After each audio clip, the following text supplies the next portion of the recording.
Hello and a good afternoon to everyone listening. This is the Street Soccer United podcast with me, Keith Mabbott, the founder and CEO of the Street Soccer Foundation. And on today's episode, I have the brilliant Martin Baker, CEO of One Team Logic and the company behind the Queen's award-winning safeguarding platform, My Concern. Martin, thank you very much indeed for joining us today. Just for the benefit of everyone listening in, could you just give a brief introduction to yourself? Hi Keith, and thank you so much for the opportunity to talk to you and your listeners about my favourite topic, which is safeguarding.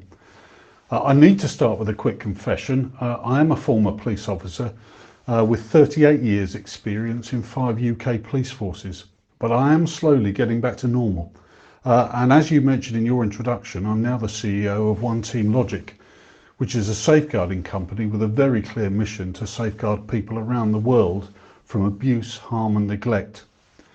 We do that by bringing together the best technologies with world-class safeguarding expertise, and we have an absolutely amazing team who make that happen. You mentioned My Concern, which is our secure safeguarding software that allows anyone in an organisation to report a safeguarding concern and enables the people responsible for safeguarding to respond to and manage those concerns. Technology is a huge enabler for safeguarding, but ultimately safeguarding is about people.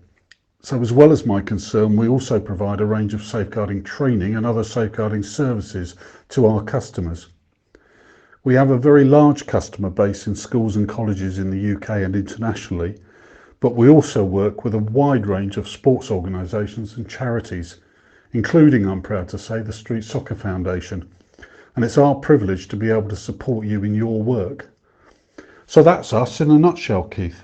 You mentioned yourself getting back to normal there, Martin, which is quite hilarious, but we'll determine that by the end of this interview. But a terrific introduction. Thank you very much indeed. So rewinding back to when you were growing up as a youngster, how would you describe your upbringing and the person who you were as a teenager?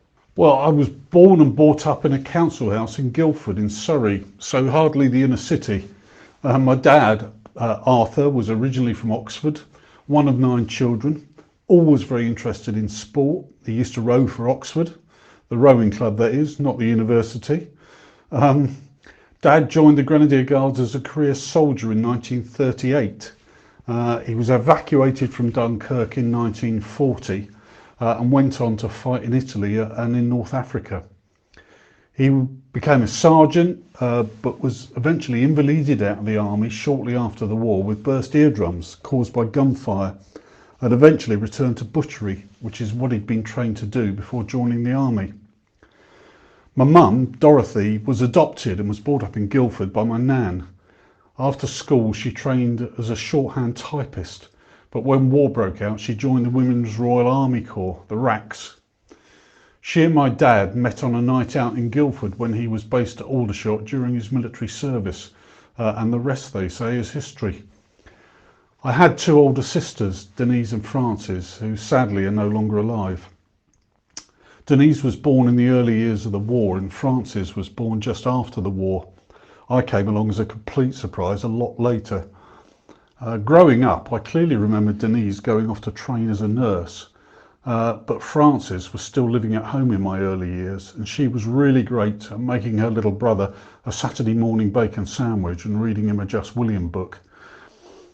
As a teenager, I worked as a Saturday boy for my dad. I was like a younger version of Granville in Open All Hours, if you've seen that, riding my butcher's bike around the local villages. In my teenage years, I became besotted with music. Started with the Beatles, but moving on to bands like Led Zeppelin and Pink Floyd, and artists like James Taylor, Joni Mitchell and Carly Simon that I still listen to today. My parents managed to get me into local grammar school, but in truth, education was wasted on me at that stage. I had my head in the clouds and lived for the weekend and the parties with my schoolmates. I left school with 5 O-levels, not including maths. They're called GCSEs now. And it was only later in life that I found a real love of learning and threw myself into studying in a big way. That's really quite interesting, Martin, because you're saying there that you obviously went to grammar school, but it wasn't really for you at the time. But in educational terms, you really started to then develop and excel. And I know from my sort of research, you went on to getting a degree in police studies from Portsmouth University. You then went on to achieve an MBA as well as a postgrad from Cambridge. Was working in the force always something you dreamed of doing? And if so, why? I've thought about that quite a lot over the years, Keith. Initially, I became aware of policing through some of the early TV police dramas. Dixon and Doc Green, Z Cars, Juliet Bravo, all great programmes in their time. But it was the role models in my life that really made me decide to become a police officer. When my sister Frances was 19, she joined Surrey Police, and within a couple of years she'd married a police officer, my brother-in-law Les. Les was a really committed officer, full of integrity as well as bags of energy to lock up villains. He never pushed me towards policing, but he would always answer my questions. And what came across to me was the camaraderie within the job, the humour, which is absolutely essential, and the immense job satisfaction. When I started to really think about becoming a police officer, what particularly appealed to me was the opportunity to stand up for people who can't always stand up for themselves, and to tackle criminals who thought they were above the law. Making someone else a victim has always struck me as a really cruel and hugely unfair thing to do. I've always been pretty competitive, and once I commit to something, I hate giving up on it. So the prospect of investigating crimes, gathering evidence and locking up criminals really appealed to me. When I was in the job, I actually enjoyed going to court and giving evidence. It was always a bit nerve-wracking because you knew you'd be faced with some really clever defence lawyer. But it was also a good opportunity to demonstrate how thorough you'd been and for the victims to see that they really mattered to you. Over the years, I gave evidence in the magistrates' courts, the coroner's court, the Crown Court and the Central Criminal Court, the Old Bailey, as well as in some overseas courts. And I have to say, it never got old. And how about during your policing career, Martin? Again, I've looked into your career history, as it were, and I know you served in both uniform and detective roles in 5 police forces across the UK, including the Met. Within that time, I picked up on the fact that 2 of those periods were with the anti-terrorist branch at New Scotland Yard, looking at terrorist crime scenes. With what you can say about that, do you ever reflect back on what you've been involved in and witnessed? Does it ever come to your mind, and how do you manage that, if they were things that were quite hard hitting to deal with at the time? I don't think ever a day goes by when I don't think of someone I came into contact with in policing. Could be a victim, someone that I arrested, or the officers and staff that I work with, mostly. And there were some real characters in each of those categories.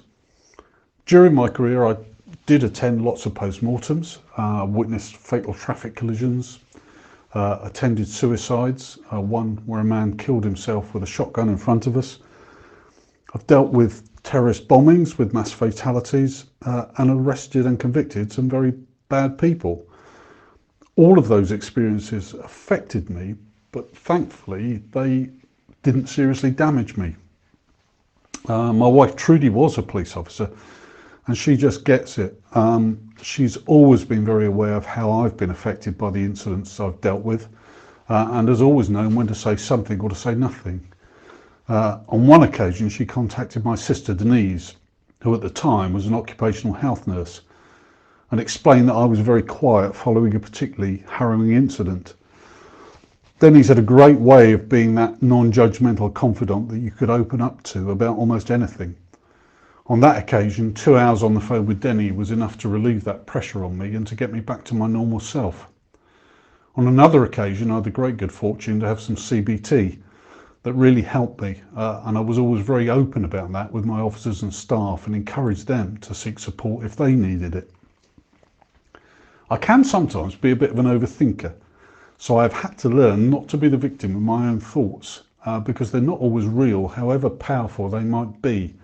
I'm no great philosopher, and I'm always a bit sceptical of easy solutions to complex problems.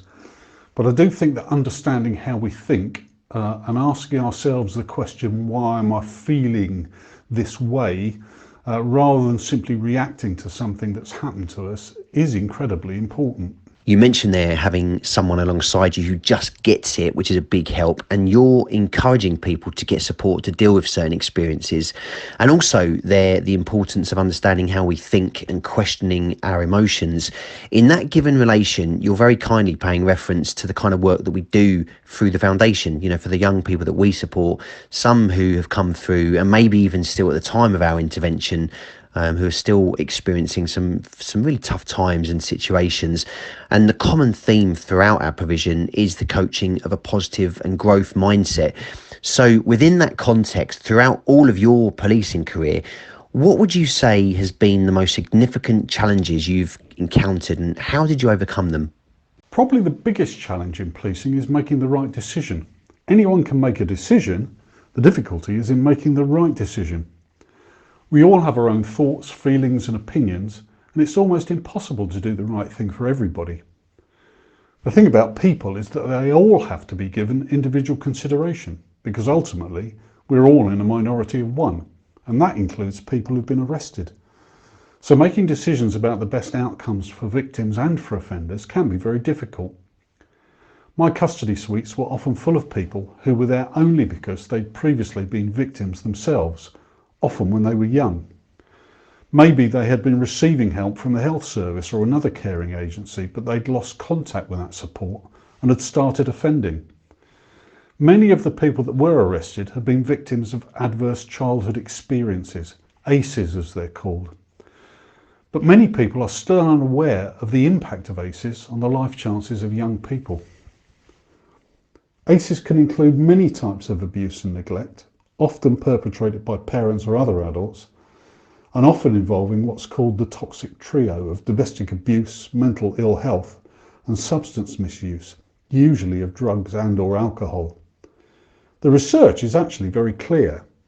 Children who grow up having adverse childhood experiences are many times more likely to suffer in adult life from heart disease, respiratory disease, or type 2 diabetes, to be high-risk drinkers, to be victims of violence and to commit violence, to use crack cocaine or heroin, and to have been in prison. And as the number of those ACEs increase, people are at risk of dying 20 years earlier than those who've had none, and they are 14 times more likely to attempt suicide. Another major issue is that the brains of people who have adverse experiences in childhood often don't fully develop. And it's the parts of their brain that control thinking and reasoning that are very badly affected. Consequently, they can lash out at other people or act in a way that appears irrational or frightening because they don't have the capacity to develop some of the thinking or coping skills that the rest of us take for granted.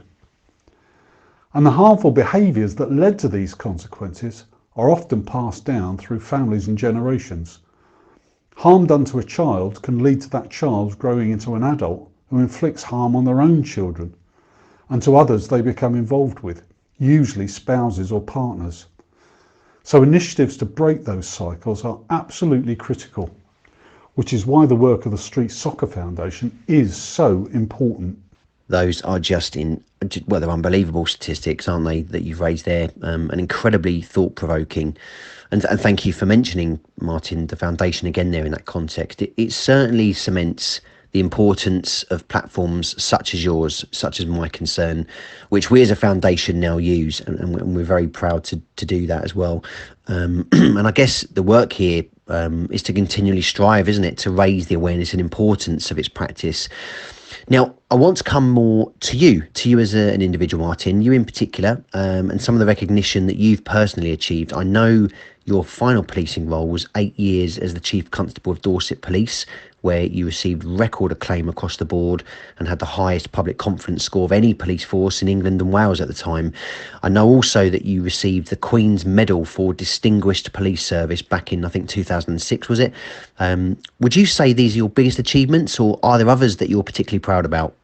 I think we all like to have our efforts recognised, but I could truthfully say that it's far more important to me that my family feel that their sacrifices have been worthwhile. In pursuit of my policing career, I uprooted my wife and 3 daughters many times, from homes they loved, from friends, from family, from schools where they were happy. So they're the ones who put the hard yards in. Thankfully, despite everything I've done, and because of everything my wife has done, our 3 daughters have grown up into the most wonderful human beings you could ever hope to meet. But I think personal recognition is only ever a reflection of the work done by the people you work with and rely on. Sometimes my only job has been to cheer on the troops, ask some difficult questions, stiffen people's determination, and to find the resources to get the job done, not actually do the work myself. The things that do really stick in my mind are the reactions of families of victims who felt that they'd never been listened to before, when they discovered that we were willing to listen and we were willing to act. I particularly remember 2 letters that I received when I was Chief Constable. One from a father whose son had died 10 years previously in tragic circumstances in a medical setting. He felt that all the other agencies had put the shutters up, and we'd been the only people who recognised his loss and were willing to listen. The other related to a letter I received following a very difficult 9-year murder investigation, where we convicted the killer and also helped to solve the murder in Italy of a 16-year-old girl who'd been killed by the same man many years previously. The family thought that the local police force in Italy had never taken the matter seriously, and after the trial, the victim's brother wrote to me to say that we were the only people who ever really cared about his sister. Our officers met the family and attended her funeral, which had only just taken place because the girl's body was only found as a result of our investigation. Receiving those types of letters takes your breath away. The culture of an organisation is set not only by leaders, but by all of the people in that organisation. And I think the positive and caring culture achieved by the people in Dorset Police over many decades is probably the biggest achievement that I've ever been privileged to be part of. Something you said there is quite poignant for me, where you've effectively mentioned that with personal achievement often comes an element of sacrifice. And it's absolutely true. I know that of many friends of mine who run their own businesses, also, previous footballers and current footballers. And you're saying how crucial it is, having the right people around you, the team game. I always remember, funnily enough, an old friend of mine who was very successful in business. And I always remember he telling me that all he ever set out to do was essentially to find the best people who would basically make him look brilliant. And it's quite amusing, but it worked for him. He just sought out the very best people, pulled them all together, and it made him look exceptional there sitting at the top as the CEO. And I'm not saying necessarily that's what you're doing, but I will say, fully appreciating all you've said there, it still takes a real leader to harness and drive a culture and have people want to go in the same direction. It's that purpose and mission and everyone being aligned to it. So all power to you, Martin, for what you've achieved to date. Now, coming on to One Team Logic, I know after leaving the force, you founded the company and created the My Concerns safeguarding platform. But how did you come into work specifically in safeguarding, and what drove you to form the business in the first place? I retired from the police service in 2012 after 8 years as Chief Constable of Dorset and set up a small consultancy business with one of my former police colleagues, Mike Glanville, who'd been our Assistant Chief Constable and who'd retired a few months before me. Mike and I were both school governors and had been for several years. And one day back in 2013, Mike went into the primary school where he was chair of governors to do a safeguarding audit. The role of a school governor is not to get involved in individual cases, but to look at the policies, systems and processes being used by the school and to make sure they're working effectively. So when Mike asked the head teacher how safeguarding was actually being done in the school, she pulled open her desk drawer and pulled out a 4-ring binder, bursting with paper reports, copies of emails, post-it notes. You can get the picture. After his visit to the school, Mike came back to the office, and I very clearly remember the shocked look on his face and his very first words, which were, "You'll never guess how they're trying to manage safeguarding." It was immediately obvious to us both that you can't effectively manage 21st century safeguarding risks, which can involve some very sensitive and complex issues, by using tools invented in the 1880s, like 4-ring binders and filing cabinets. We quickly realised that there were some natural workflows that would make safeguarding practitioners at the very least unconsciously competent, and that these were crying out for a software solution. We started looking for a software partner, and we had the great good fortune to be introduced through a friend of a friend to our company's co-founder, Daryl Morton, who had a software business in Talbot Green near Cardiff. Within 2 days of that introduction, we met Daryl. Within 2 weeks, we formed One Team Logic. And after 2 months working day and night, we had the first version of the software being tested in schools. We took My Concern to market in January 2015. And 5.5 years later, we're a team of about 100 people, proudly serving many thousands of customers across the UK and around the world, who are protecting children and young adults from abuse, harm and neglect. It really has been an absolutely whirlwind but very worthwhile journey. So you're blaming Mike basically there, Martin. But what an inspiring story. You obviously then, you guys meeting with Daryl and literally just within a few days later, you're there talking about an exciting new software solution ready to get moving with. I mean, that is absolutely awesome. I love stories like that. And what about any key learnings, perhaps within that sort of, that development of what you had as a journey there, or maybe even in the context of your policing career? Are there any sort of one or two things that you've really sort of learned that have had a real significant impact on you as a person? That I should never make assumptions, because every time I have made an assumption about a person or a situation, it has inevitably been wrong. One of the great dangers in any police investigation is if the investigator starts by assuming the guilt of a suspect and works backwards from that assumption and only bothers to gather evidence that points towards that suspect. Modern detective training emphasises the importance of having an open mind and gathering all of the relevant evidence, whether it points towards or away from the guilt of a particular suspect. I've learned that the same is true in every aspect of life. Don't ever make assumptions about anyone on the basis of their appearance, the way they speak, their wealth or lack of it, their perceived position of power or lack of it. The most dangerous thing you can do in safeguarding, and I think in life more generally, is to adopt a view that I've seen this all before and that the outcome this time will be the same as the last. I've always found that a persistent nagging doubt is a useful indicator that maybe you're not being as open-minded as you should be. I sometimes find the certainty displayed by some politicians really quite scary, because I'm rarely absolutely certain about anything. That doesn't stop me making decisions, but it does hopefully help me to make considered decisions. Being self-aware, being conscious of your own thoughts and feelings, recognising your prejudices, whether they're conscious or unconscious, and putting them aside, as well as being aware of the danger that your emotions might be overriding your ability to be rational, is really important. None of us is perfect, certainly not me, and certainly I sometimes need to take my own advice.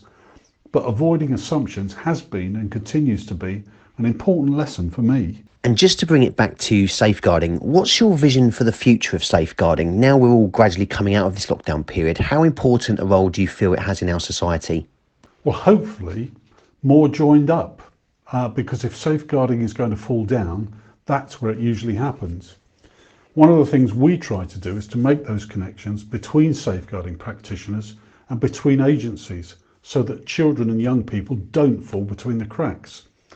This can be a particular issue for young adults, because once they're 18 years old, the statutory agencies often have no further legal responsibility, unless that person becomes a vulnerable adult or has been a looked after child. And by then it's sometimes too late to turn back the clock. As soon as the COVID-19 lockdown was announced, we were acutely aware of the safeguarding issues that were likely to arise and the difficulties that would be faced by safeguarding practitioners involved in remote safeguarding. So as well as offering our software free of charge to all UK schools still working on paper, we introduced weekly online COVID-19 safeguarding support webinars that were open to anyone wanting to attend. Over the past 3 months, members of our safeguarding advisory panel, which includes senior leaders from education, as well as members of our own safeguarding team, have discussed key safeguarding topics and shared emerging practice with nearly 2,000 delegates that have attended those sessions. Primarily, those attending have been safeguarding leads in UK education, but colleagues from international schools and a wide range of other sectors, including sports and housing, have also attended. The feedback from those webinars has been phenomenally positive, and it was the quality of those sessions that led us to the realisation that a structured debriefing was necessary to capture the very many lessons learned for safeguarding during COVID-19, not least because the emergency is far from over. So consequently, we asked Professor Jonathan Krigo, Director of the Hydra Foundation, if he would consider running this debrief for us using his unique 10,000 volts methodology that we'd previously experienced in policing. And thankfully, he said yes. That event was run on the 24th of June, and we really hope that the lessons learned from that session will influence future policy and practice. Some of the headlines, like a need for much better multi-agency cooperation, are not a huge surprise, but long-distance safeguarding has thrown up a whole host of other issues that need to be worked through. How important is safeguarding to society?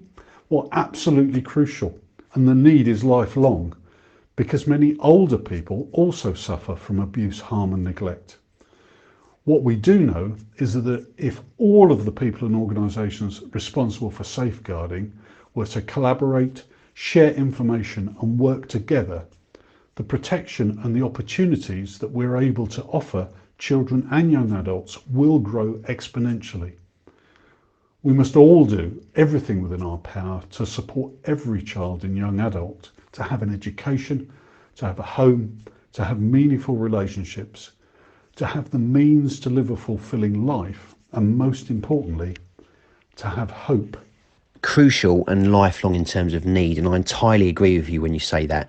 And also about, seeking out to collaborate and to work in partnership for a common goal and purpose. And again, as you know, Martin, this is precisely how we operate ourselves, at the Street Soccer Foundation, specifically through the delivery of our academy programme, working in partnership. The football club foundations and community trusts across the country that we link in with, they're all just fantastic. And like you referenced earlier on, they all get it. They all get why we're doing what we're doing. And we then serve as an anchor to, bring those partners together for best practice measure. And all of us then collectively learn and help each other to provide the very best outcomes. So it's fantastic, Martin. Thank you. Well, we've reached that point. I can't believe it, but we have. We always do. The concluding question that we have to wrap today's Street Soccer United podcast interview, like we always do, is the final question. What's the best advice you've ever been given, and by who? Well, I've received a lot of advice in my time, Keith, and not all of it polite, particularly when I was a police officer. My dad had some great sayings, one of which was procrastination is the thief of time. So I've always been influenced by his enthusiasm for getting on and getting things done. A Deputy Chief Constable I used to work for very sensibly advised me, don't ask the question if you don't want to know the answer, which is actually quite deep and works the other way around too. However, rather than a piece of advice, it was a question that was put to me that stuck with me and motivated me for a very long time, and still does. A few years ago, when we were doing some leadership development in Dorset Police, we had some wonderful sessions with the Olympic medal winner, Chris Akabusi. Chris had been in care as a child, and at the age of 16, he joined the British Army, and he talked to us very powerfully about his first mentor, Sergeant Ian Mackenzie, who saw Chris's potential to be an athlete and gave him his first pair of running shoes. So that in itself really reinforced to me the importance of young people having a mentor to help them achieve their full potential. However, Chris also threw us a challenge, asking us to think about whether we were spectators watching life happen or in the arena making life happen. And that question travels with me still, because I want to be living life in the arena and not sitting in the stands watching it happen. I really like the one from your dad. Procrastination is the thief of time. Just basically get on and get things done. But you quoting the great Chris Akabusi, what a blast from the past that is. I remember personally meeting Chris a long time ago. He was just the most fantastic guy, so energetic and infectious. He was just bouncing around the room, and that laugh of his. Anyone that doesn't know Chris Akabusi, please just Google him. He's got to be on YouTube. The laugh is unbelievably infectious. But a brilliant phrase, the question of whether we're spectating during our lifetime or making it happen. And that for me is right up there with just some of the best advice we've had on this show. So Martin, thank you so much indeed. There you go. You've listened here to the brilliant Martin Baker, CEO of One Team Logic and the creator of the My Concern safeguarding platform. Thank you again. Be sure to tune in again next week for our next podcast interview.